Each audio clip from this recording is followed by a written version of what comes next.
Caden had never known his parents. Growing up within the cold Durasteel walls of the Auric orphanage on the desolate moon known as Frontier's Edge, he learned early on to rely only on himself. The staff was strict, the other orphans were wary, and resources were sparse. Despite it all, Caden exhibited a quiet maturity that set him apart from the rest. Where other children cried in the middle of the night for comfort, he watched the stars through the narrow window above his bunk, imagining what lay beyond his lonely world.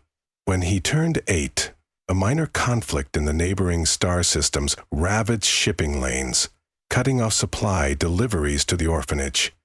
Rations dwindled until every meal felt like a small miracle. Without hesitation, Caden took only half of his portion each day, quietly slipping the rest to the younger orphans, who struggled to sleep on an empty stomach.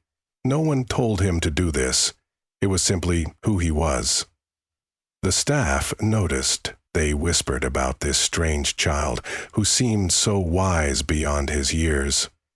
Unbeknownst to Caden, fate had something extraordinary planned. A traveling scientist named Dr. Nair arrived at the orphanage, her starship loaded with gene modification equipment and cryptic machinery for interstellar research. Officially, she was on the moon to investigate local radiation phenomena. In truth, she was seeking something far more elusive, a 1-in-a-million genetic anomaly rumored to exist among the human diaspora. Her instruments guided her to Frontier's Edge, and her tests brought her to a single child, Caden. She did not know yet how or why he was special, but her sensors glowed whenever he was near. She approached him one drab afternoon while he was reading a battered old star chart. His calm gray eyes lifted, curious, as she knelt to his level and introduced herself. With his polite nod, she sensed intelligence thrumming beneath his quiet demeanor.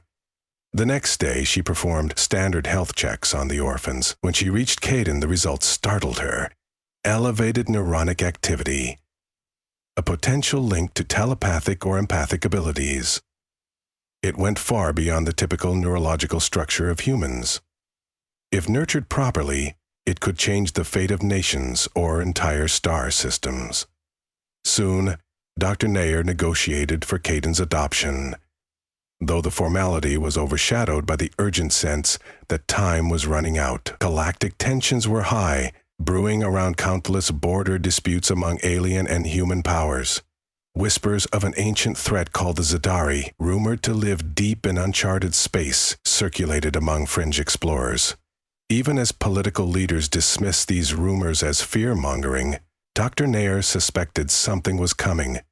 She believed Caden, with the right training, might help tip the balance in whatever conflict lay ahead. In the months that followed, the boys' days were filled with advanced lessons aboard Dr. Nair's research vessel, the Aurora's Grace. The ship was small, but its databanks were vast and connected to entire archives of knowledge from across the galaxy. Hayden studied galactic history, picking up languages of various species. He showed a knack for forging unforeseen connections. He would predict logical correlations far beyond the realm of normal comprehension, surprising Dr. Nair during every lesson. She marveled at his ability to see patterns no one else noticed. Yet, it was not all academics. Dr. Nair introduced him to individuals from different star systems, some human and some alien, who supported her philanthropic missions. Each conversation revealed the child's extraordinary diplomatic flair. He possessed an empathy that disarmed even the most hardened hearts. Where others argued, he listened, synthesizing their values into a unifying perspective. It wasn't long before many began to speak of him with awe, as though he was a gifted mediator. But Caden's gift drew attention beyond friendly circles. Agents of the Imperial Frontier, a powerful human government overshadowing many outer worlds, took note of Dr. Nair's research logs. They had their own interest in harnessing unique mental abilities for espionage and control. The day Caden turned 9, a small Imperial gunship cornered the Aurora's Grace near the trade hub of Celestial Slope. Dr. Nair had foreseen something of this nature, and in a desperate gamble, jumped into hyperspace using uncharted routes to evade capture. The flight was nerve-wracking. Gravity distortions rattled the hull, and Caden's eyes glowed faintly with raw power, stabilizing the ship through the tumult. On the other side of the vortex, they emerged near an uninhabited system, the location of a hidden sanctuary known to Dr. Nair. It had been built by an ancient order of scholars, scientists, and explorers as a refuge for knowledge in times of crisis. She intended to use its facilities to train Caden in peace. The fortress, carved into the side of a barren planetoid, was lined with relics from countless civilizations, some long since extinct. Its library of crystals and holographic tapestries contained centuries of recorded wisdom. It was here that Caden's true education began. As he wandered these halls, translations of alien languages flickered into coherent sentences in his mind. Dr. Nair believed it was part of his unique talent, an ability to sense the emotional and intellectual energies imbued in these artifacts. The mentors who resided there, known collectively as the Echo of Many, welcomed his curiosity. Master Zolar, a Centauri scholar with a trunk-like nose and metallic sheen to his skin, taught him advanced star-marting. Urana, a reptilian wisdom keeper, introduced him to the concept of cosmic harmony, how all life resonates with the frequencies of the universe. Though only 9, Caden honed his empathic powers, learning to sense tension and fear before conflicts erupted. The layered struggles among different peoples became obvious to him. He realized the galaxy was fractured not just by greed and politics, but by misunderstandings that festered over centuries. His lessons took on practical form when a small band of refugees arrived at the sanctuary one night. They were an eclectic group, an insectoid mother, her 4 broodlings trembling in their kitten shells, and a battered human pilot who had once fought for the Imperial frontier. Their starship had been vaporized by an unknown aggressor. The child broodlings clung to Caden, as though recognizing a forgiving presence. His calm, soothing voice reassured them that they were safe. Rumors persisted of the Zadari threat lurking at the fringes. Despite factions ignoring it or dismissing it as myth, more refugees trickled in, with fragmented stories, abandoned outposts, silent starports, drifting ghost ships. Caden listened to each tale, using shreds of knowledge to build a mental mosaic of the hidden invasion. What threatened the galaxy was real. The Zadari were preparing a massive incursion, steadily chipping away at vulnerable colonies, draining them of resources and enslaving survivors. And yet, leaders of the major powers remained consumed by their petty conflicts. Dr. Nair recognized the moment to act had come. She called for discreet meetings with envoys from different governments, using the sanctuary's old communication network. With Caden at her side, she pleaded their case, that the galaxy stood on a precipice, needing unity more than ever. At first, her urgent pleas fell on deaf ears. Some ambassadors scoffed, refusing to believe that a mere child could be key to forging an alliance. Others showed cautious curiosity, asking to speak to him directly. That first diplomatic encounter took place via hologram in the sanctuary's central hall. Caden confronted a skeptical ambassador from the Selenite conglomerate, a proud and rigid regime. The official questioned the child's authority and knowledge. Caden softly explained the danger, painting vivid pictures of broken starports and orphaned children like himself, stories gleaned from refugees. The sincerity in his voice was palpable. The ambassador's cold facade cracked, and though he did not fully commit, he ended the transmission with a promise of a more open mind. Little by little, Caden's influence grew. Delegates returned for follow-up discussions. Some arrived in person, half expecting trickery. They found a quiet boy who possessed an inexplicable poise and raw empathy. Over time, these visitors found themselves confiding deep fears and regrets to him. Some left with new questions about the galaxy's future, stirred by the sense that conflict among themselves was petty compared to the looming Zadari threat. Meanwhile, Imperial frontier agents remained on the hunt. They tracked the Aurora's grace through old star maps and hidden beacons. Dr. Nair knew it was only a matter of time until they discovered their location. With Caden's guidance, the sanctuary's residents constructed decoys, masking energy signatures to obscure their presence. Occasional tense skirmishes occurred when an Imperial scout got too close, but the sanctuary remained hidden, at least for the moment. Caden often felt the pressure mounting. He was only a child, but a cosmic burden seemed placed upon him. During private moments he admitted to Dr. Nair that he feared he would fail. His adoptive mentor would remind him he was never alone. His empathy was not just a power. It was a bridge to everyone willing to join hearts and minds. Gradually, her gentle encouragement renewed his resolve. Then came a breakthrough. Through encrypted transmissions, a daring band of alien scouts confirmed the Zadari had amassed a war fleet in the Outer Rim. This was no rumor. The Zadari were unlike any species known. Tall, sinewy, with body plating resembling war armor, they thrived on conflict. Their technology was advanced, harnessing dark energy from black holes to power unstoppable dreadnoughts. Their invasion would not be a simple border skirmish. It would be devastation on a scale not seen in millennia. Word spread quickly among the scattered realms, and fear seeped into the highest echelons of power. Yet old enmities die hard. The Selenite conglomerate refused to collaborate with the Imperial frontier, citing past betrayals.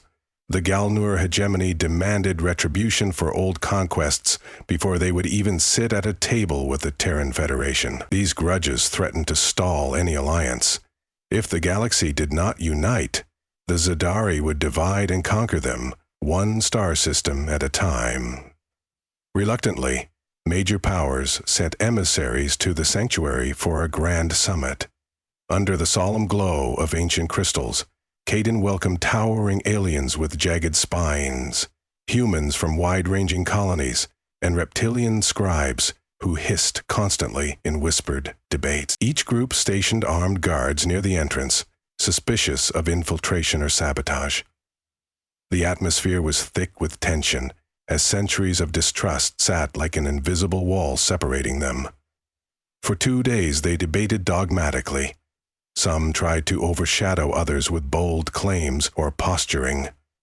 Caden sat among them, quietly listening, his empathic senses attuned to their underlying sorrow and fear. On the 3rd day, tensions boiled over. A Selenite official accused the Imperial frontier of sabotage centuries earlier. Shouts erupted. Weapons were drawn. Dr. Nair felt panic welling in her chest, sure that everything was about to collapse into bloodshed.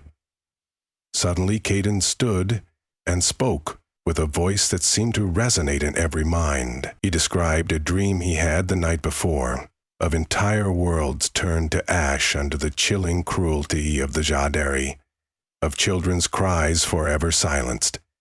He shared the nightmares of refugees he had encountered, painting the horror so vividly that some delegates visibly trembled. All the while, he radiated an unearthly empathy that disarmed wrath and replaced it with sorrow for the countless innocents who would suffer. Tears blurred Dr. Nair's vision. She could see delegates lowering their weapons, moved by the vision of what was at stake. Caden reminded them that if old hatreds led them to fight amongst themselves, the Zadari would feast on their division. He spoke softly but with conviction that together, united under one flag, there was hope. His words hung in the air until slowly, one by one, the dignitaries agreed to put aside their conflicts, if only temporarily. It was the slimmest of hopes, but it was enough. In the following weeks, Caden worked tirelessly with top strategists from every faction. The child's unassuming leadership facilitated rapid decision-making. He didn't bark orders or claim authority. He asked questions that guided them toward consensus. Under normal circumstances, these proud militaries would never have humbled themselves to heed a child. But Caden was no ordinary human. They sensed that his counsel carried a wisdom beyond years. The Allied fleet was formed under a newly established galactic accord, a banner that symbolized unity against the encroaching threat. The Accord's first challenge was forging an integrated command system, Human battlecruisers had to coordinate with alien dreadnoughts, each with their own technology. Kaidan's solution was to utilize the sanctuary's ancient data crystals to create a universal interface. The crystals, once attuned to each vessel, enabled a harmonized network where communications flowed seamlessly. Despite the milestone, doubts lingered. Many still feared betrayal. Others believed they were only delaying the inevitable. But Kaidan's tireless presence, moving from flagship to flagship, gave them a sense of hope they had not felt in ages. When the day came and the Zadari launched their invasion toward a remote cluster known as the Vereen Verge, the coalition was ready. It began with a thunderous clash in the Verge's orbit, a swirling mass of starships exchanging volleys of plasma and energy beams. The Zadari fighters, sleek and vicious, swarmed the Allied lines. Kaidan, stationed on the Aurora's Grace at the heart of the command, maintained a mental link with key generals. He sensed the shifting morale of each faction, preempting panic by urging calm. Reports, when read individually, would have spelled chaos, but through him, they became a tapestry of data that guided the entire defense. Under Kaidan's direction, the Allied squadrons moved in carefully orchestrated maneuvers, luring Zadari dreadnoughts into crossfire traps. The synergy was unprecedented. Species that once refused to even share a negotiation table were now fighting side by side. Early in the conflict, the coalition secured a key vantage point near the Verge's outer ring, cutting off one prong of the Zadari approach. Observers across the galaxy watched in stunned awe as the once fractured powers operated in unison under the guidance of a child. Yet, the Zadari were relentless. Their capital ships wielded dark energy cannons capable of rending smaller vessels to shreds. The Allied lines broke at certain points, forcing rapid regrouping. Kaidan felt each loss like a knife in his own heart. He knew that while the Alliance had made impressive strides, the Zadari had centuries of warfare in their history. The child recognized there was one path to victory. The Zadari chain of command had to be severed at its source, their supreme warlord known only as Urzak. If Urzak's dreadnought fell, the Zadari's cohesion might crumble.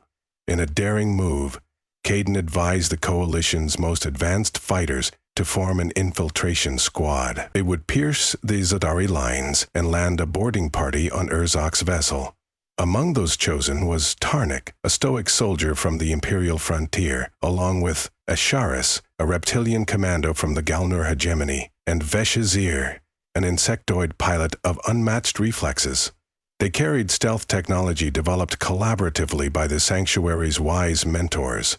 It was the definition of a long shot, but they trusted Kaidan's judgment. As the infiltration squad weaved through the carnage, the Allied forces staged a massive diversion to draw most of the enemy fleet away. Tarnik's shuttle, cloaked in the makeshift stealth, slipped just beneath the dreadnought's defense grid. Within the warship's cavernous corridors, the squad faced horrors, pulsating walls emitting psychic static to unsettle them, alien drones bristling with lethal weaponry, and labyrinthine pathways. Over comms, Kaidan guided them, reading the faint emotional imprints that revealed hidden passages and avoiding swarm patrols. Reaching the warlord's command chamber, they confronted Urzak. Massive and clad in living armor, he towered over them. Spines glistened with dark energy, eyes glowing with malevolence. Urzak sneered at the motley infiltration squad, an affront to the Zadari's proud warrior ethos. With a roar, he unleashed blasts of crackling energy, throwing Tarnik and Asharis against the chamber's walls. The child's empathic link faltered under the overwhelming fury radiating from Urzak. Kaidan's voice cut through the mental chaos, rallying the infiltration team. He'd never tried direct telepathy this intensively over such distance, but desperation pushed him forward. His presence shimmered in their minds, fueling their will to stand again. Tarnik lunged, distracting Urzak. Veshazir darted overhead, riddling the warlord with plasma shots. Meanwhile, Asharis managed to embed a disruption device that neutralized the warlord's protective field. Across the dreadnought, power flickered as synergy among the ship's systems broke down. Enraged, Urzak lashed out, delivering a near-mortal blow to Tarnik. But the critical moment arrived when Urzik struck from behind, slicing into Urzak's living arm. The warlord roared, staggering. Then Veshazir fired the final shot straight into the wounded plating, unleashing a wave of dark energy that backfired onto Urzak's core. The monstrous figure collapsed. The infiltration party, battered and bleeding, radioed for extraction. The effect was immediate. With Urzak defeated, the coordinating psychic signals that bound the Zadari fleets rapidly frayed. Leaders in the Allied armada saw the disarray in real time. Zadari squadrons broke formation, some attempting to flee. It was a tipping point. Allied forces pressed their advantage, methodically driving the Zadari out of the Varine Verge and crippling their invasion routes. For the first time, the Zadari's unstoppable wave faltered. The galaxy held its breath as the tide of battle turned. The aftermath was spent rescuing stranded vessels, evacuating injured civilians, and offering surrender terms to pockets of Zadari still lingering on the battlefield. Seeing that their commanding presence was shattered, many Zadari withdrew to distant sectors, lacking the unity once provided by Urzak. The Allied fleets likewise were battered, but not broken. The battered hulls of starships formed a testament to the heavy cost of war. Nonetheless, they had triumphed in the face of overwhelming odds, thanks in large part to the unwavering resolve of a child determined to see the galaxy united. When the dust settled, leaders and soldiers alike reflected on the improbable alliance that had saved them. At an assembly convened on a neutral station orbiting the Verge's burnt skies, delegates from every faction agreed that they could not afford to revert to their old ways. Even with Urzak defeated, other Zadari warlords might rise. They recognized that the galaxy needed a lasting peace, built on mutual trust, not just an emergency truce. Thus was born the Interstellar Concord, a new governing body that transcended old political boundaries. Kaiden refused any official title of supreme authority. Instead, he served as an advisor and moral compass.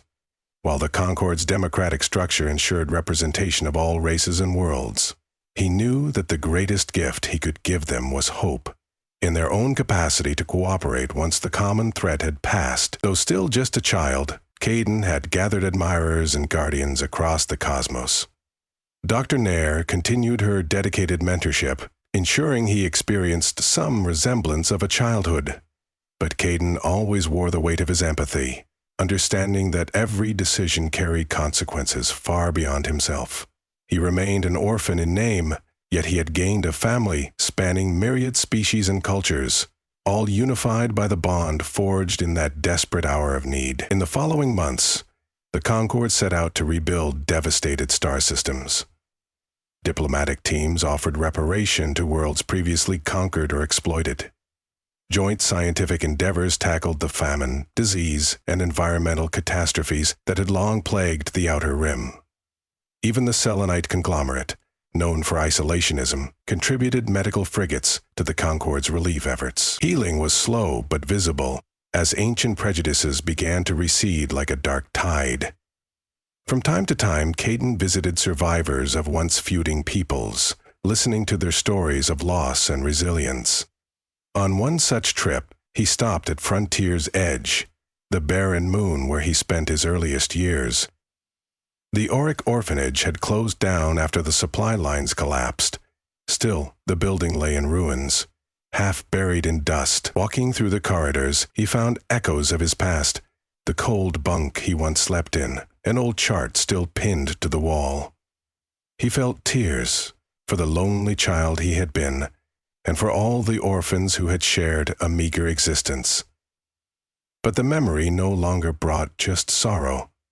He saw the path he had traveled, from that broken place to the corridors of power, where his voice brought change. He reflected on the many improbable friendships that formed along the way.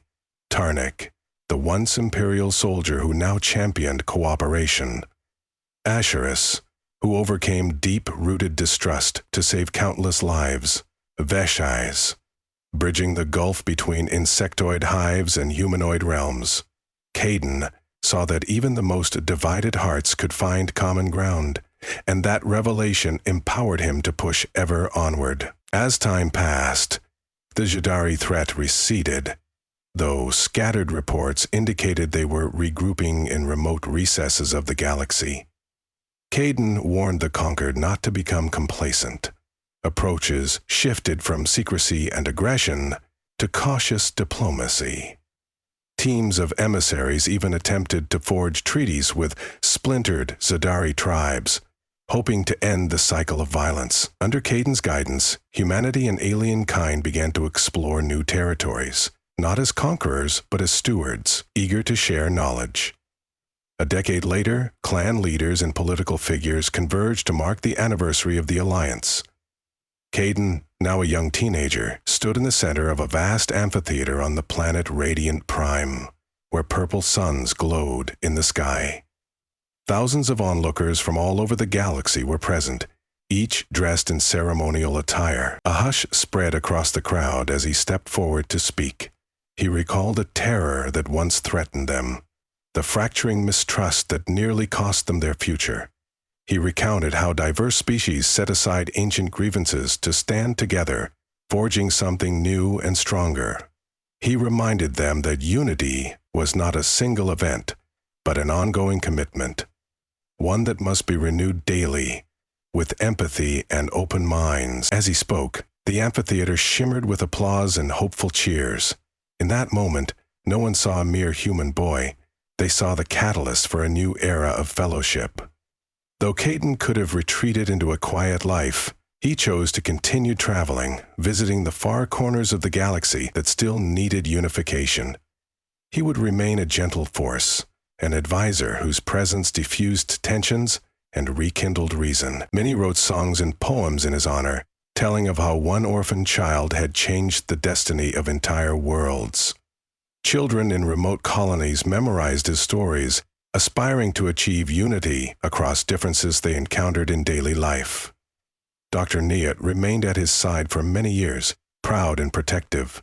Although her initial quest was scientific, she had come to view Caden as more than a research subject. He was her family. Through him, she recognized that compassion transcended scientific inquiry. It was the cornerstone of a truly enlightened society. Even after Dr. Nair passed on, her life's work lived through the transformations that Caden helped catalyze. Her last words reminded him that what truly mattered was not just the brilliance of one mind, but the bonds that mind forged with others.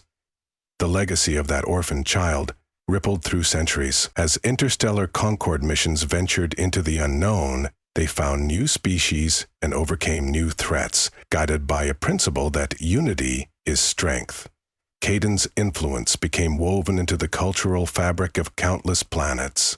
His empathy, once a curiosity, became an aspiration among leaders who followed.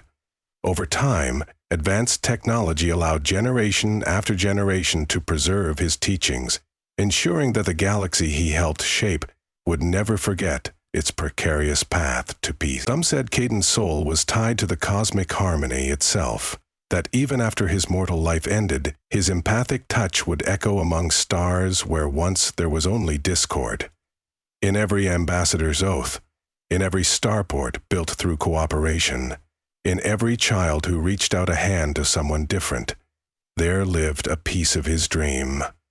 From a lonely bunk in a forgotten orphanage, his journey led to a bridge uniting worlds and saving them from annihilation. And so the galaxy thrived, its many voices joining in a vast chorus of growth and discovery. The memory of bitter feuds faded as the lessons of compassion and unity prevailed. No matter how daunting the challenges that emerged, there was always a story to remind them that beyond fear and anger lay hope. A hope carried by a child who believed in bridging differences, a hope that endured in the shared destiny of countless stars.